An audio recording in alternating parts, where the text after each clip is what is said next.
अस्सलामुअलैकुम दोस्तों, कैसे हो? ठीक हो? ये 3 अंडे मैंने लिए हैं और इस बर्तन में ये सुराख देखिए, ये मैं यूज़ करता हूँ बाजरे के लिए।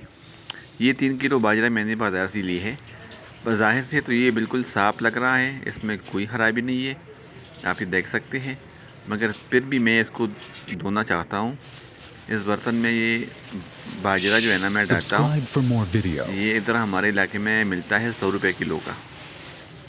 तो अभी मैं इसको पानी से धोऊंगा।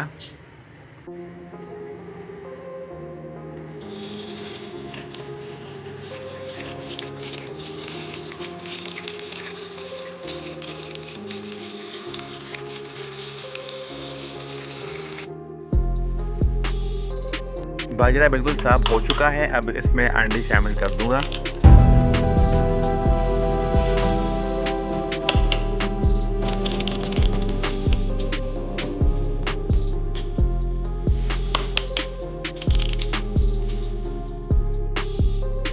अब इसको मिक्स करता हूँ।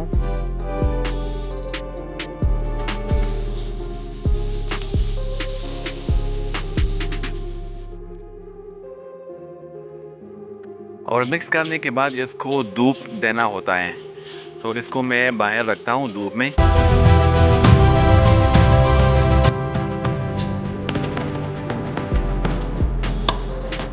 अब इसमें मैं अजवाइन शामिल करूँगा। ये इसलिए शामिल करता हूँ कि इसका तासीर जो है ना गर्म होती है। जो अंडे मुर्गी देती है ना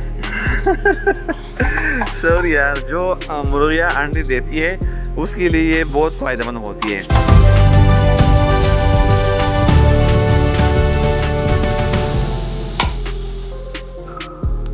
अच्छा दोस्तों, अब ये खुश्क हो चुका है। 4-5 घंटे मैंने धूप इसको दी है। इसका कलर भी चेंज हो चुका है और बाज़ार की फीड से 100 गुना बेहतर है, क्योंकि बाज़ार की फीड जो है 170 रुपये किलो बेचते हैं लोग, और ये हमें पड़ता है 100 रुपये किलो पे, और अंडा 30 रुपये का, तो 130 रुपये के हिसाब से हमको ये पड़ते हैं। अब मैं इसको सेव करता हूँ एक इस बर्तन में। अब इसका फ़ायदा चूज़ों को भी होता है और बड़ों को भी होता है। ये चूज़े आप देखें माशाल्लाह कितनी खुशी से खा रहे हैं। इसका जायका भी चेंज हो चुका है और ये मुर्गियाँ देखी आसानी से खा सकते हैं माशाल्लाह।